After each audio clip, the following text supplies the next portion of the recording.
Queridos amigos, irmãos de Campo Grande e outras cidades, Mato Grosso do Sul, a gente começa a falar de Jesus, né, Cristiano? Dá vontade de ficar o dia inteiro.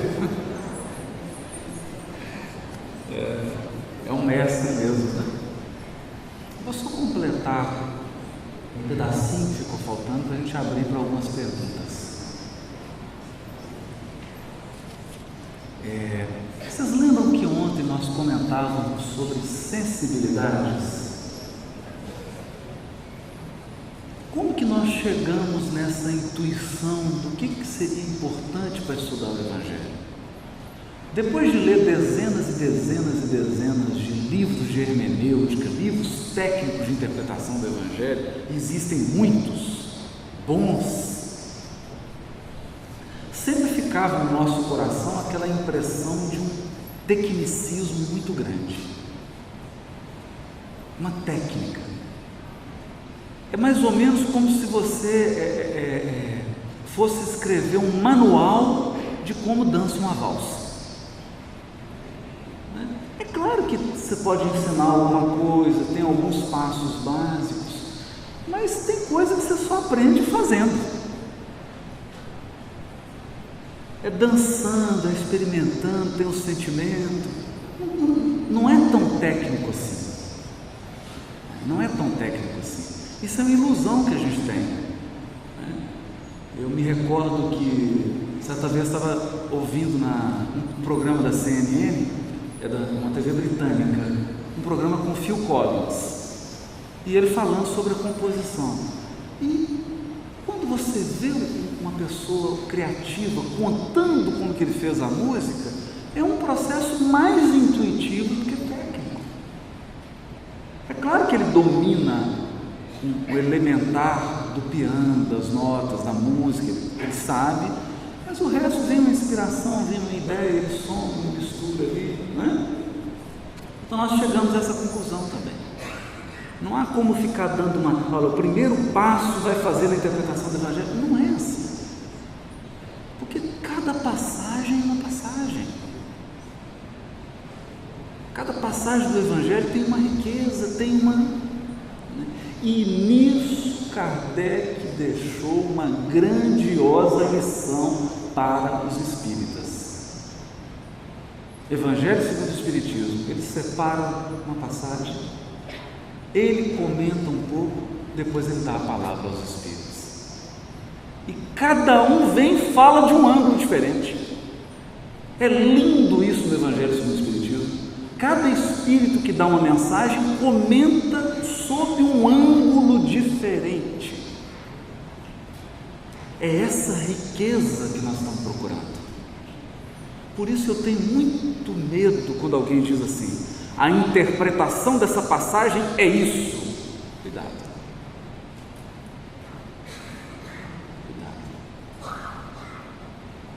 Vamos ser cautelosos. Olha, uma interpretação, olhando por esse ângulo, nós podemos interpretar assim. Olhando por um outro ângulo, você pode interpretar de outro jeito. Então, no início, na introdução, nós chamamos a atenção para 3 elementos da mensagem de Jesus. 3 elementos. O primeiro dele, nós falamos aqui, é a forma. A forma. Ao estudar, ao aprofundar o estudo do Evangelho, e isso é um material que nós pretendemos publicar no Sesc Centenário do Evangelho segundo o Espiritismo, 2014. Essa é uma pesquisa trabalhosa. O que nós percebemos? 98% da fala de Jesus está em formato de poesia. Vocês já imaginaram isso? Jesus falava só em poesia. A fala dele era uma harmonia total, com ritmos, com acentos. E poesia é algo que tem que ter uma sensibilidade à forma. Quando você abre um Parnaso e lê assim: Pai nosso que estás nos céus, na luz dos sóis infinitos, Pai de todos os aflitos deste mundo de escarcelas. Poesia. Isso é poesia. Não é só o conteúdo, é a forma.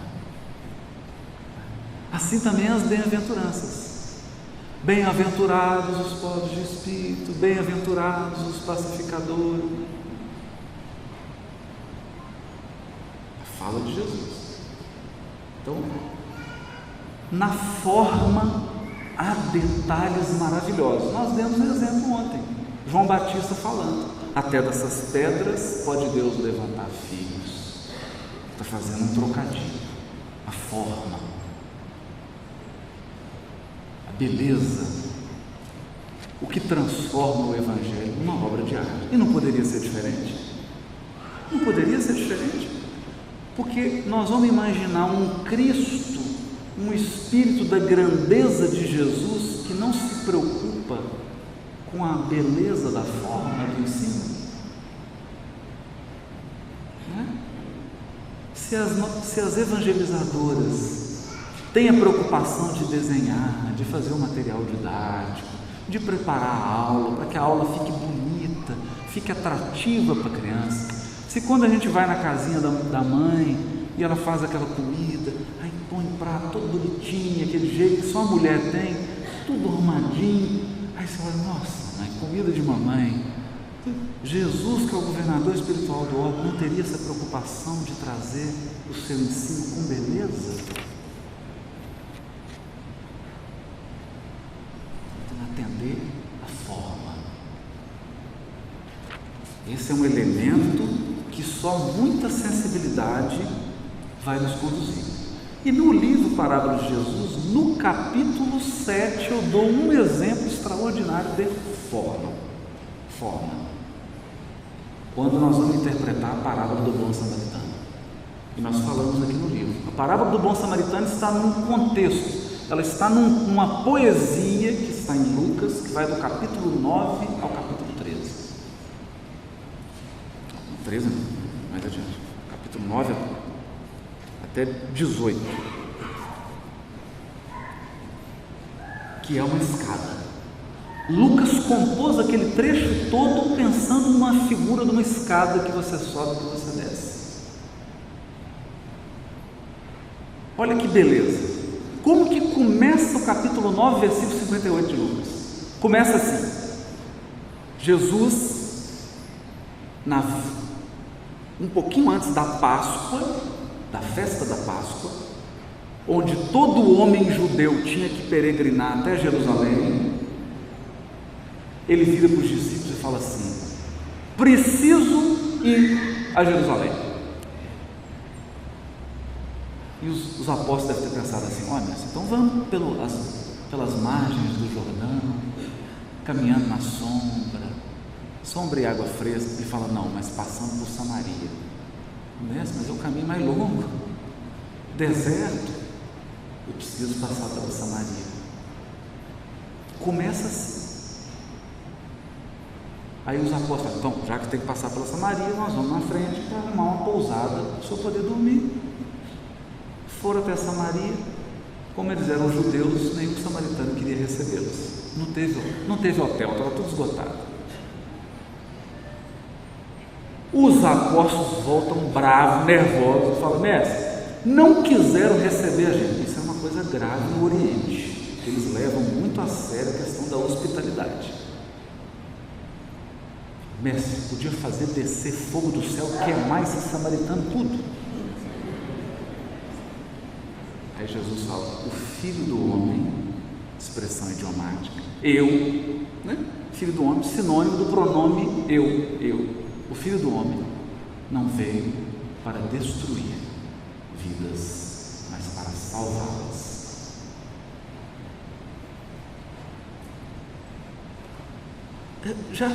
Isso já dá um seminário. Ou, né? Já dá outro.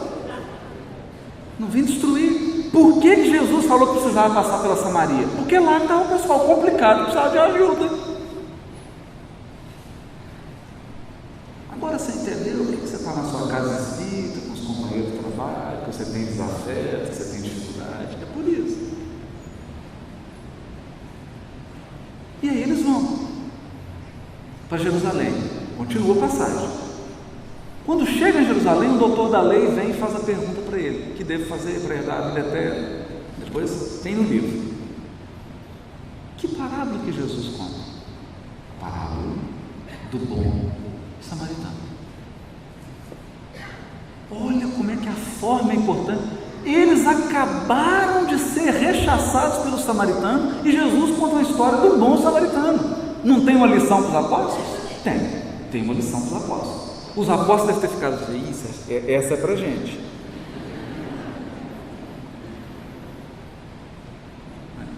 Você devia ouvir o burburinho assim: nossa, João, abaixa a cabeça aí, você mandou cair fogo. Está contando a parábola do bom samaritano. A forma, olha a sutileza do Evangelho de Jesus. É sutil.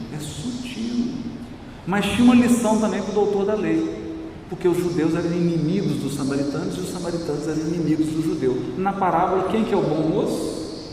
Um samaritano. Já imaginou você na torcida do Vasco fazendo elogio ao Flamengo? Foi isso que Jesus fez. Então são sutilezas. A forma. Outra coisa, o material. E aqui tem uma coisa linda. Da onde que Jesus tirava material para compor seus ensinos? Ele tirava material das esferas onde vivem os Cristos. Mas eu nunca fui lá. Não tem sentido. Esse é um grande problema dos espiritualistas. Às vezes a pessoa quer dizer uma coisa e ela vai num negócio tão abstrato, tão negócio, você fala: não faz sentido para a minha vida isso.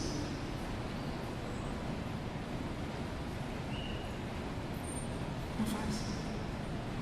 Eu me lembro que estava numa viagem, um companheiro chegou e falou: Haroldo, você podia fazer uma palestra depois sobre o quinto corpo.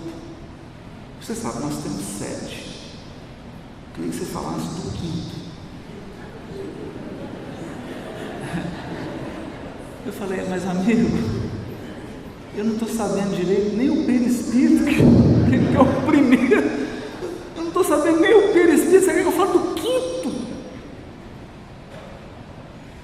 Eu estou começando a viagem, você já quer notícia do quilômetro 400. Olha, não, mas a humanidade precisa conhecer os 7 corpos. Minha amiga, ela precisa conhecer primeiro o perispírito. O dia que a humanidade reconheceu o perispírito, nós já demos um salto. Vamos com calma. É como se eu chegar com uma criancinha, tudo criancinha de 4 anos, e falar: hoje, os engenheiros, mexer com os engenheiros, né? Hoje nós vamos estudar integral e derivada. A menininha de 4 anos, olha assim, né? Cosseno de X. Então, da onde que Jesus tirava o material para o seu ensino? Da onde que ele tirava o material? Do cotidiano, do dia a dia. Ele estava lá com os pescadores e contava alguma coisa sobre pescar. Lançai a rede para a banda direita. Ele está falando de pesca? Parece que Jesus saiu lá da esfera dos Cristos para vir ensinar a pescar no Pantanal? Não, o negócio é assim: você tem que jogar a isca ou a rede. Jesus veio aqui para ensinar a pescar peixe?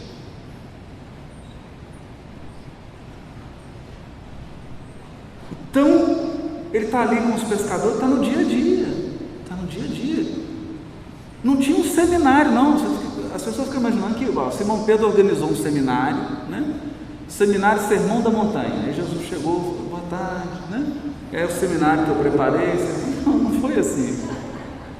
Ele estava lá no dia a dia. Ele estava com as pessoas. Aí olhou, olha, agricultores, donas de casa, vós sois o sal da terra. Aí as mães que estavam lá falavam, de sal eu entendo, de comida eu entendo. Então ele pegava no cotidiano. Tem um segredo nisso. Deus não está lá em cima, não, Ele está aí do seu lado.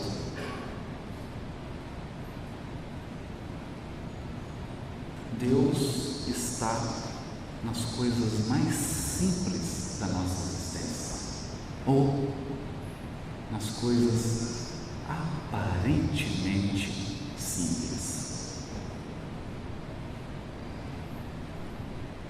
Aparentemente simples. É uma rosa, é um pôr do sol, é um nascer do sol, é uma chuva. São detalhes, são coisas que vão. Então Jesus estava sempre preocupado com a simplicidade e com a profundidade que está nas coisas simples. De modo que eu tinha um professor que dizia assim: você só entendeu algo o dia que você for capaz de explicar esse algo para uma criança de 5 anos. Aí você entendeu. Eu não consigo explicar, então você não entendeu. Você não entendeu ainda.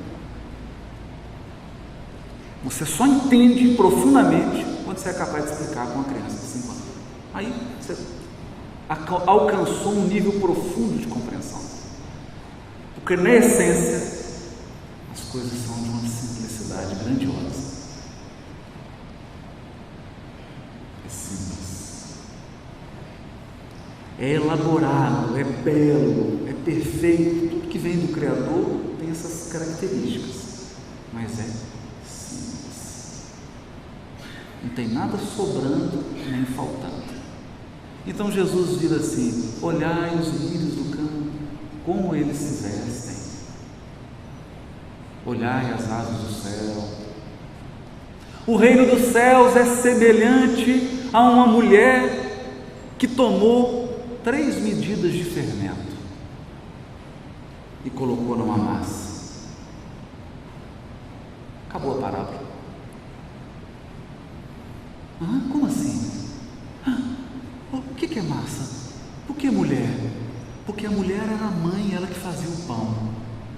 A fonte de carboidrato dos judeus era o pão, não era arroz, nem feijão, era o pão. Então o pão era um alimento fundamental. Jesus está falando do alimento da carne ou do alimento da alma? Do alimento da alma. No alimento da alma tem que ter amor, senão você não alimenta. Por isso que é uma mulher. E ela pegou 3 medidas de fermento. Por quê? Porque Jesus está falando das 3 revelações. A massa só ia ficar pronta depois que as 3 medidas de fermento fossem colocadas. Moisés, Jesus, Kardec. Aí o pão ia estar prontinho, pode pôr no forno. Ou seja, agora nós temos o alimento espiritual preparado. Mas demorou quanto tempo? 3.000 anos. E a gente quer convencer alguém de algo com 5 minutos de conversa. São essas coisas aparentemente muito simples, mas são muito profundas. É o conteúdo. Diz Humberto de Campos, certa vez eles estavam andando, Jesus com os apóstolos, e passaram um cachorro que já estava morto há uns 5 dias. Aquele cheiro horrível. Aí um apóstolo fala: nossa, que cheiro horrível. Aí o outro fala: oh meu Deus, que cheiro. Cada um fez um comentário, né? Nossa, que nojo. Aí passou Jesus: que dentes bonitos. Ninguém olhou para o dente do cachorro.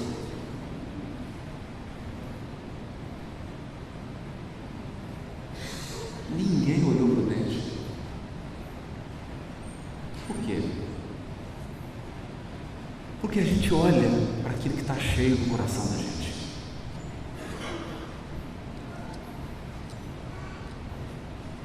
E tem aprendido isso. Quando você começa a ver defeito demais nas pessoas, dá uma parada para fazer um exame.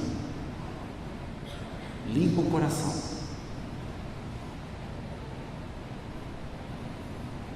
Limpa o coração. Todos viram o cheiro, Jesus olhou para os dentes. Então a matéria, o material que Jesus utilizava era o cotidiano, coisa assim. As lições simples da natureza nos ensinam. E qual era o conteúdo? Aqui que vem uma coisa linda. Aqui que vem uma coisa linda. Jesus veio falar do reino de Deus e dos seus estatutos eternos, do reino de Deus e da lei divina. Só que nós aprendemos com Kardec que a lei divina está escrita na consciência e o reino de Deus está onde? Está dentro de nós. Dentro de nós. A obra que Jesus veio construir não é uma obra exterior, é uma obra interna, interior. Já construiu em João Evangelista, já construiu em Pedro, já construiu em Paulo e agora está construindo na gente.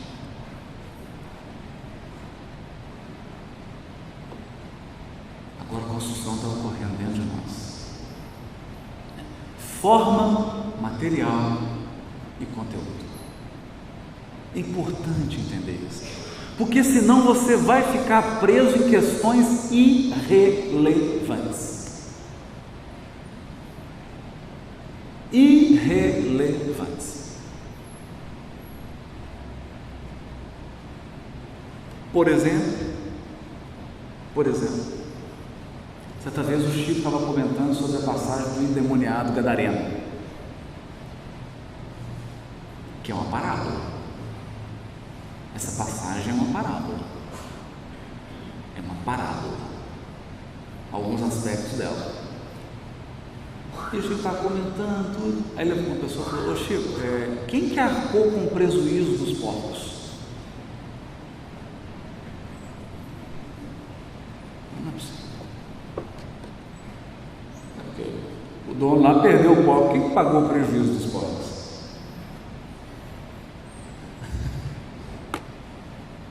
Entendeu?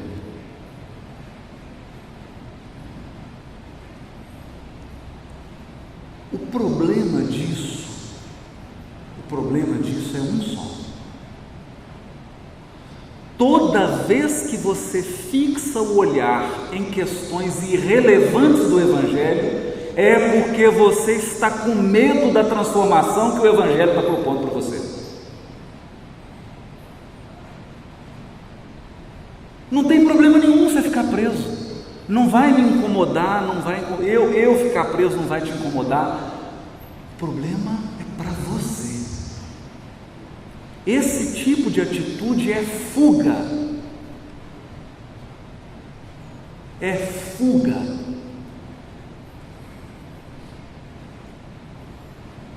A pessoa está fugindo da transformação que Jesus tem para ela. Aí ela começa a olhar para os lados. Não é igual o menino quando você está chamando a atenção, né? Eu quero falar com você. Aí, oi, vira. Tenta fugir. Tenta fugir. É preciso ter muito cuidado com isso. Porque senão nós vamos ficar preocupados com questões do Evangelho que são questões periféricas. Periféricas. Como que Jesus fez isso? Qual a mediunidade que ele usou? Qual o poder que...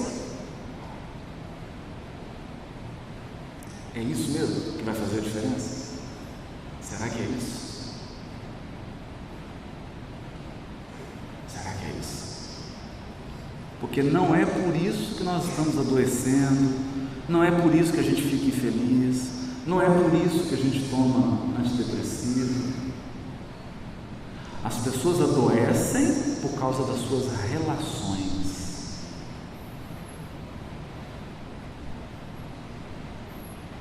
Relações. Percebe? Por causa das suas relações.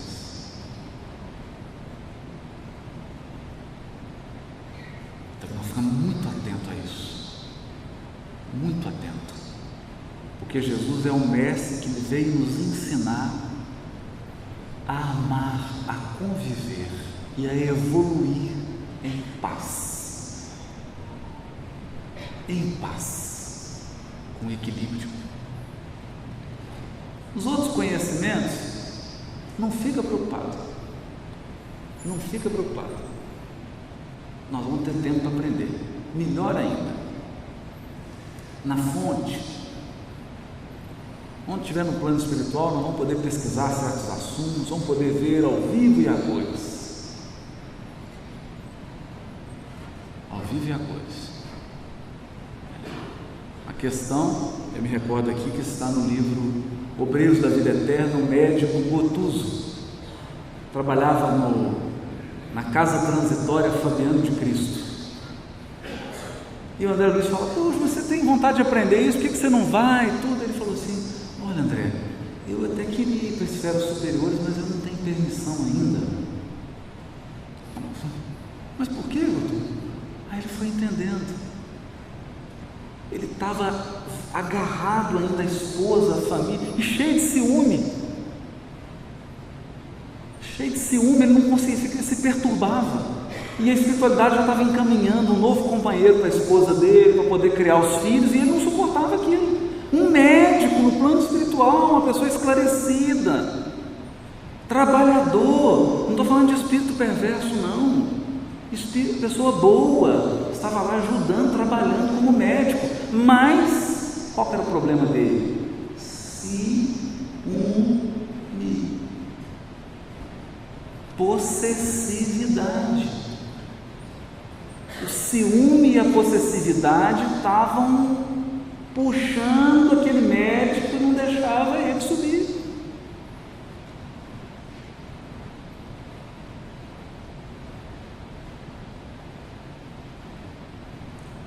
Então, porque o que tem de faculdade no umbral, vocês não entendem? Está cheio de faculdade no umbral. Tem professor de física lá que fez bomba atômica. Tem PhD em química, que aqui na Terra ficava transformando substância em crack, em cocaína. Está tudo no umbral, ensinando química.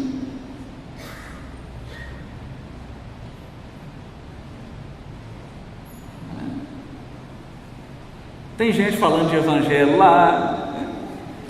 Tem isso também. Não consegue viver e fica lá dando palestra de evangelho, né?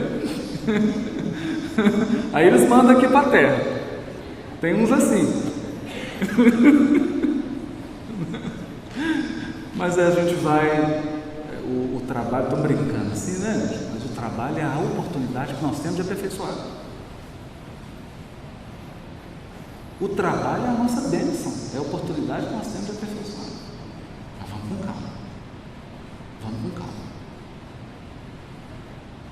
Porque conquista é conquista.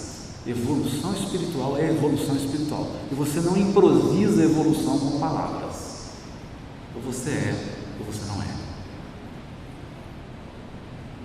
E esse é o nosso compromisso. Por isso, mais uma vez, o grande codificador reconhece seu espírita pela sua transformação moral. Ou seja, você tem que ter mudado, nem que seja um pouquinho. E pelos esforços que ele emprega para domar as más inclinações. O esforço que ele faz para superar os defeitos. Pronto. Esse é o verdadeiro espírito. Esse é o verdadeiro espírito. E o verdadeiro cristão. Vamos abrir nesses 20 minutinhos para perguntas. ligadas ao tema. Eu só peço, como nós temos pouco tempo, se alguém quiser fazer uma pergunta de cunho pessoal ou sobre um outro tema, depois manda um e-mail, a gente responde, né? Vamos ver se a gente consegue manter algumas perguntas ligadas ao tema do seminário, a questão do Evangelho, das parábolas, né? Para que a gente possa aproveitar o máximo possível das lições do Evangelho. Eu acho que eu consigo falar bem alto. Vamos. Dentro dos estudos que o senhor tem feito há tanto tempo a respeito das interpretações bíblicas, com o estudo em hebraico, em grego, o senhor acha que haveria alguma possibilidade de Maria Madalena não ser a mesma mulher que era aquela prostituta que quase foi apedrejada? Não, não é. Isso Humberto de Campos confirma. Não é. Não é. Isso está assim, claro como um sol no livro Boa Nova. Está claro como um sol. Aí, deu uma pergunta boa essa, porque eu uso o seguinte critério. Se você vai pesquisar os historiadores do cristianismo a respeito desse assunto, não tem elemento. Você vai ler o Evangelho, não dá para distinguir. Porque a passagem que fala da mulher que foi pega em adultério para ser apedrejada, não fala mais nada sobre ela e não tem nenhum documento histórico sobre essa mulher. Então quem fala alguma coisa está chutando a gol. Chute a gol é um negócio engraçado, porque é elano que se aprende, né? Como dizem. Às vezes você tem um craque lá e chuta fora. Chuta fora. É chute. Chute. Quando não tem notícia histórica segura, porque é isso que a doutrina espírita nos ensina, se há elementos seguros da ciência, aí acabou, não é? Aí nós vamos acatar. Se não há, aí eu fico com a informação de Humberto de Campos e com a mediunidade de Chico Xavier, pelo conjunto da obra e da vida de Chico Xavier. Porque a mediunidade do Chico tem um selo, é a vida dele, é o selo de qualidade, a BIC, ISO 20.013, é a vida dele, está lá o selo. Então, nesse aspecto, não tem nem que Maria Magdala, por exemplo, era uma cortesã. Não tem essa informação, não tem. Pode ter algumas informações de apócrifo, coisas de tradição que foram passadas, a não ser, querido, que tem algum documento na igreja que ela está escondendo que um dia vai vir a luna. Aí é outra história. Mas por enquanto disponível não tem nada. A gente fica com a informação. Então, lá na informação do Boa Nova são figuras distintas. O Humberto de Campos é até sutil. Ele sugere que a Maria Madalena é uma cortesã. Ele sugere, não fala direto, mas ele sugere. E fala dela numa outra passagem do Evangelho, que é quando Jesus está almoçando na casa de Simão, o fariseu. Aí vem uma mulher por trás dele, porque eles comiam ajoelhados, inclinados, né? Ela chega por trás, começa a chorar aos pés dele, enxugar os pés com os cabelos e derrama o óleo nos pés de Jesus. Essa é Maria Madalena. Então são essas informações que a gente tem que ir pensando para não sair falando, né? Mas não é, a apedrejada é outra. Pois não?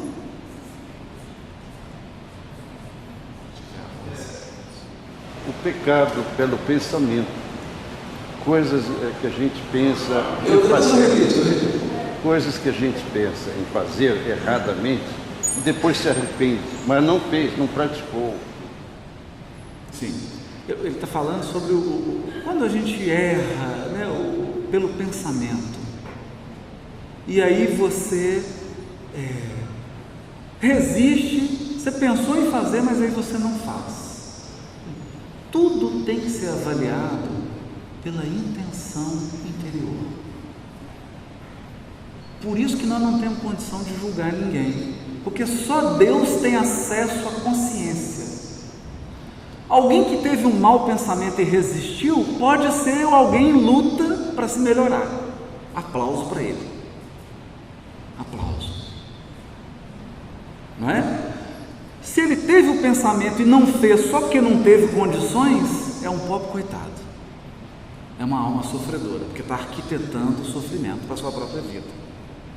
Então depende. Depende da intenção interior. Se a intenção é eu pensei e não estou conseguindo, a gente tem que ir com calma, né? Nós temos que ir com calma. Tem que cuidar do pensamento, temos que ter os nossos momentos de prece, de acalmar o pensamento, porque nós vivemos uma poluição mental muito grande. O nosso pensamento é muito deseducado ainda. Preciso o hábito da prece, da reflexão para educar o pensamento. Agora, vamos com calma, porque só de não estar fazendo coisa errada já está bom demais. Vamos com calma. Porque a evolução é gradativa e realista. É devagarzinho, nós vamos dando uns passos, vamos identificando, vamos corrigindo. Tem umas técnicas para você eliminar mau pensamento. Primeira, culto no lar. É ótimo. Enquanto você está com culto no lar, você está fazendo culto, você não pensa bobagem. Podcast, é ótimo. Você está no trânsito, mau pensamento, vontade de xingar aquele que te fechou, mas você está ouvindo o podcast, fala, não vou fazer isso. Aí você esquece, concentra. Que anda, o sujeito te fecha, buzina, está lá ouvindo Tinha Vanessa, cantando. São técnicas que a gente vai se cercando para não deixar o pensamento ir. Uma boa leitura antes de dormir. Fundamental. Então, experimenta ler um trechinho de Paulo Estevão, de uma obra espiritualizada, uma obra que você goste, uma obra mediúnica que você se afine com ela, de boa, superior. Você se harmoniza. Então seu sono vai ser bom. Agora, você estava assistindo Sexta-feira 13 e acabou de assistir, já foi dormir. Você pode ter algum problema, pode ser que você tenha algum problema. Então são algumas coisas que a gente vai fazendo para educar, né? Pensamento. Eu queria perguntar a respeito do professor Rubens Romanelli. O senhor teve contato com ele, conhecimento com eles? E nós ouvimos dizer que o Chico teria dito que, quando falaram o nome desse homem, muito respeito, ele foi sempre sábio, parece. Tem algum fundamento isso aí? O Rubens Romanelli é um gigante. O Rubens Romanelli ficou muito tempo de Belo Horizonte, né? Trabalho já na União Espírita Mineira. Esse homem, até os 17 anos de idade, era analfabeto. Ele estudou por conta própria, fez supletivos, formou-se. Foi um dos fundadores da Faculdade de Letras da Universidade Federal de Minas Gerais. Fez mestrado e doutorado na França, um dos maiores linguistas da época, Émile Benveniste. Deixou obras maravilhosas, uma obra espírita que é O Primado do Espírito. Estava fazendo um dicionário de indo-europeu, um gigante, um homem notável sobre todos os aspectos e uma figura de uma dignidade imensa. Eu tenho uma alegria muito grande um carinho muito grande com o Rubens Romanelli, apesar de não ter conhecido ele quando ele estava encarnado, porque o revisor de português da tradução, o professor Kleber Varandas, que agora já está no mundo espiritual, ele desencarnou esse ano, ele era afilhado de casamento do Rubens Romanelli, e o Rubens foi professor dele, era professor de português, um homem também maravilhoso. Então eu tinha um contato muito grande. Em vários lugares que eu fui, vários estados, médicos falaram assim: olha, quem está ajudando nessa tradução aí é o professor Rubens Romanelli, você conheceu ele? Eu não tive essa honra, só agora, mas a gente sabe que ele está sempre ajudando, está sempre inspirando. É um grande espírito, de uma dignidade, de uma sabedoria realmente incomum.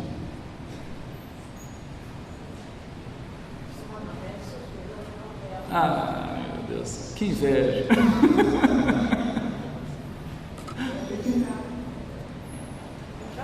Eu tenho duas perguntas, não sei se vai dar tempo de responder. A primeira é sobre o momento que Cristo estava nos casos, comentou ontem, que Cristo, você até citou a tradução, Senhor, porque me abandonaste, eu li algum tempo atrás, não me lembro onde, que a tradução da frase poderia ser muita. Isso não tem, eu já li isso também, isso não tem fundamentação linguística. Não tem. Vou dizer por quê. Né?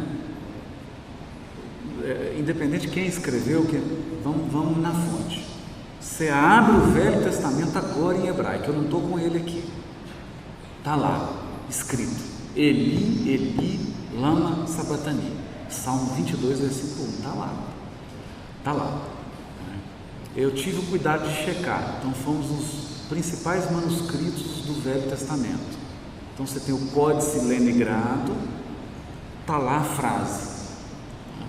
Fui nas traduções em aramaico do Velho Testamento, os Targums, a frase está lá, perfeito. Está essa frase sem nada. Quando eu li isso, a pessoa fala: a tradução seria outra, mas a pessoa não indica a fonte, ela pesquisou onde.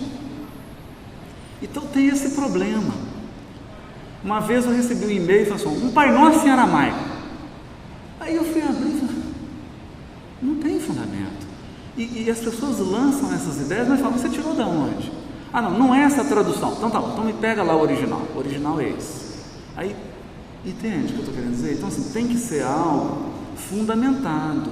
Esse é o espírito kardeciano, é o espírito da doutrina. Então, eu coloquei a tradução, muita coisa na segunda edição, até bom falar isso. Segunda edição, gente, junho do ano que vem, se Deus quiser. Senão o Nestor puxa minha orelha, né? Então, vai sair a segunda edição completa do Novo Testamento. Eu tive um cuidado muito grande. Foram consultados, e eu tenho lá em casa, vou até tirar a foto disso, 32 dicionários de grego, em 5 idiomas. Grego-alemão, um dicionário de 10 volumes, só de Novo Testamento. 10 volumes, cada volume 1000 páginas. São 10.000 páginas, um dicionário, que é o Kittel. O mais famoso dicionário de grego do Novo Testamento da Alemanha. Fui no dicionário Le Grand Bailly, que é o maior dicionário de grego francês que existe na França. É o mais respeitado. Dicionário de Oxford, Liddell Scott, dicionário também gigante da Oxford. Além desses, mais 30 dicionários. Está tudo lá. Grego espanhol, grego português de Portugal, grego português do Brasil, grego italiano, grego francês, grego alemão, está tudo lá. Então, quando a gente fala assim, ó, essa palavra é isso, significa isso, foi pesquisando nos dicionários e indicando a bibliografia. Porque se alguém for checar, ele vai abrir, não é? Porque eu tenho professores de teologia, padres, freiras.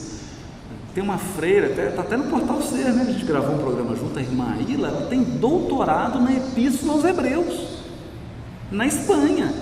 Então não adianta você falar bobagem com uma mulher dessa, vai lá olhar. né? Então, de dar a indicação bibliográfica. Se a pessoa fala assim, essa passagem, a tradução é essa. Amigo, então qual dicionário você tirou? Ele não oferece. Ele não oferece. Né? Alguns chegam a dizer, não, isso eu estava sentado assim lá em casa, aí eu tomei o café, tive uma intuição. Entende, querido? Então, é importante a gente ter esse espírito kardeciano. Olha, essa tradução está errada. Tá, qual dicionário você está usando?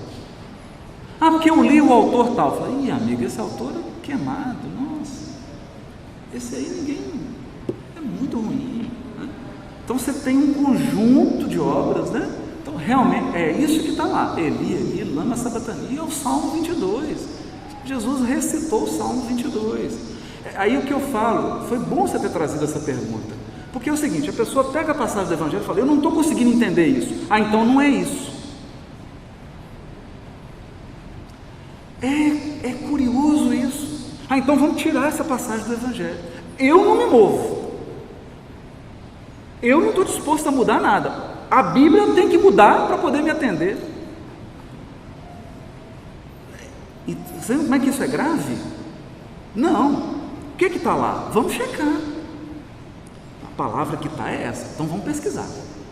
Vamos pesquisar até o fim, para saber o que é aquela palavra. Aí a gente tem uma posição firme para dar. Esse é um espírito que a gente segue, sabe? Para evitar e também para você dar um meio das pessoas criticarem. Então, muita coisa da tradução eu vou aperfeiçoar, porque professores me mandaram e-mail e falaram, garoto, dá uma checada na página tal do dicionário, que parece ser, está uma imprecisão aí, dá uma melhorada. Aí eu fui lá na página e falei, nossa, é isso mesmo, deixa eu dar uma melhorada aqui. Isso é muito bacana. E são padres, freiras, pastores, contribuindo para o aperfeiçoamento da tradução. Mas eu sempre falo, manda a referência bibliográfica, para eu poder checar na fonte. Não é mineiro desconfiado, né? A segunda? A segunda pergunta é a seguinte, há muitos anos eu li sobre a passagem do Cristo com os vigilantes do templo. Até hoje, eu não consegui entender. Nossa, essa pergunta é o seguinte: a atitude que Cristo teve ali, na minha interpretação, na própria interpretação, é humana demais. Eu esperaria um pouco mais de Cristo do que isso. O que você pode dizer a respeito? Ótimo, essa é ótima. Essa é fantástica, porque eram várias dúvidas, várias pessoas até perguntaram sobre isso, né? É uma passagem interessante. Tem um capítulo nesse livro aqui, até sobre isso, querido, eu gostaria de chamar a atenção. É um capítulo até difícil, mas por isso nós colocamos ele. Capítulo 5, chama Gêneros Literários. Gêneros literários. O que a gente mostra aqui? Na redação da Bíblia, ao redigir a Bíblia, os redatores utilizaram modelos. Você sabe forma de bolo, quando você vai fazer um pudim? Eu vou fazer um pudim. Ô filha, traz a forma, não é assim? Aí traz aquela forma, você coloca o pudim lá dentro. Pois é, na redação da Bíblia, eles utilizaram formas. E essa passagem, eu também, era uma passagem que eu deixava assim. Eu falava, Jesus, essa eu não entendo não. Um dia só me explica isso. Né? É claro que tem também, a imaginação aumenta, né? Se você vai ler a passagem, se você ler sereno, porque tem gente que fala assim, Jesus pegou as cordas, começou a bater nos outros, falando, não está escrito isso lá não. Está escrito que ele derrubou as mesas dos vendilhões do templo, fez um cordel, né, as cordas, para tirar alguns animais, e disse, vocês transformaram a casa do meu pai em covil de ladrões. É isso, a passagem é essa. Que dificuldade. Então, Aí começa a pesquisa. Templo de Jerusalém. Templo de Jerusalém. Sabe quantos funcionários trabalhavam no Templo de Jerusalém aproximadamente? Funcionário. 2.000. 2.000. O Templo de Jerusalém, ele era Supremo Tribunal Federal, Congresso Nacional e Casa Branca ao mesmo tempo. Porque ele era a sede do poder judiciário, do poder executivo e do poder legislativo do povo judeu. Era lá que os 72 ministros do Supremo Tribunal de Israel, os 72 do Sinédrio, julgavam, inclusive aplicando pena de morte, né? Foi lá que Estevão foi julgado. Era um tribunal. Era Assembleia Legislativa, porque lá eles criavam normas, eles estabeleciam, interpretavam a lei. Por isso os doutores da lei, que não são nada mais nada menos do que os operadores do direito, eram os advogados, defensores da época, os doutores da lei, homens especializados na legislação. E a legislação de Israel era os Pentateuco Mosaico. A Constituição de Israel são os 5 livros de Moisés. Então era isso. Agora tem um detalhe. O Templo de Jerusalém tinha uma guarda, tinham guardas pagos, igual a guarda municipal, né? Um mundo de soldado judeu, a guarda do templo. Porque você imagina, devia circular por dia, só de funcionário tinha 2.000. Imagina um tanto de gente que entrava e saía daquele ambiente. Mas tem um outro detalhe. Como era o lugar mais bem guardado dos judeus, eles guardavam dinheiro lá. Era Banco Central, Casa da Moeda. Guardava o dinheiro. E câmbio. Tinha um câmbio fabuloso no templo, porque vinham judeus de vários lugares do império. Vinham da Síria com a moeda síria, vinha um outro da Grécia com a moeda grega. Então tinha que trocar isso, tinha que ter um câmbio. Então lá era um banco central. Os judeus ricos guardavam dinheiro no templo, que é o lugar mais seguro você guardar em casa. Alguém assaltar o templo, e do lado do templo tinha a Torre Antônia. Milhares e milhares e milhares de soldados do exército romano. Do lado, tinha um quartel-general do lado do templo. Ou seja, era o lugar mais seguro. O lugar mais seguro. Então vamos lá. Vamos raciocinar historicamente. Chega um galileu chutando mesa, derrubando bicho, e boi berrando, vaca berrando, e derrubando mesa e falando: vocês estão vendilhões, fazendo um algazarra. O que ia acontecer com Jesus? Na hora. Imediatamente. Mas não ia demorar 3 segundos. A guarda do templo já estava com as mãos nele e o soldado romano está morto. Está morto. Bom. Então, historicamente falando, a coisa não foi tão ampla assim. Não foi. Aí eu falei: opa, acendeu uma luzinha. Acendeu uma luzinha. Na redação dessa passagem, o evangelista inseriu alguns elementos de parábola. Tem um fundo real e ele inseriu alguns elementos. Essa era uma tese. Agora eu precisava comprovar essa tese. Aí eu fui estudar gêneros literários do Antigo e no Novo Testamento. O que eu descobri? Como é que termina essa passagem? Com a citação de uma profecia. O zelo da tua casa me consumiu. Está lá a profecia. Eu falei: eureka! tem profecia, o gênero literário aqui é profético. Vamos procurar. Quais são os gêneros literários para profecia? E aí eu descobri um gênero. Tem vários, eu cito aqui algum. Eu não sei se eu cito nesse no livro. Especificamente sobre esse caso. Eu cito vários aqui. Mas tem um gênero literário de profecia, que os profetas da época, ele tinha uma chamada mímica profética. Tem vários, no Velho Testamento tem vários exemplos. Dá um outro seminário, só para falar disso. Por exemplo, Ágabo, quando foi prever que Paulo seria preso, ele utilizou esse gênero chamado gênero da mímica.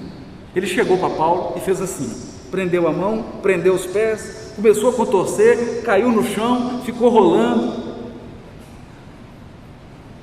Você ficaria assustado, né? Meu Deus do céu, esse homem está tendo uma obsessão, né? Os apóstolos ficaram todo mundo tranquilo, falaram, é profecia. É profecia. Aí o Paulo olhou e falou assim, é para mim, eu vou ser preso.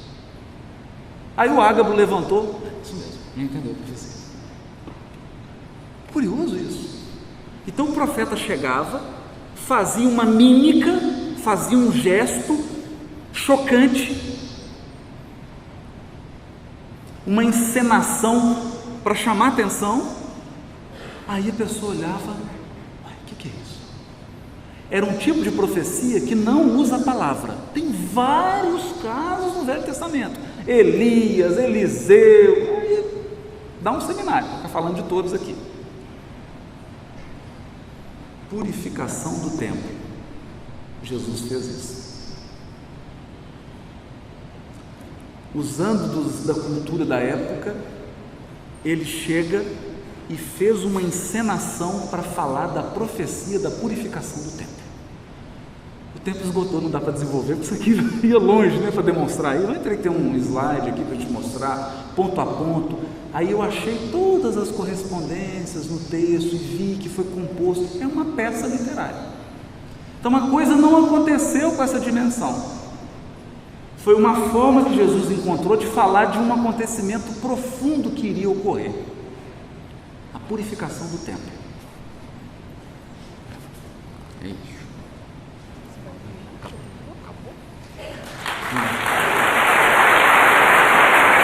Muito obrigado.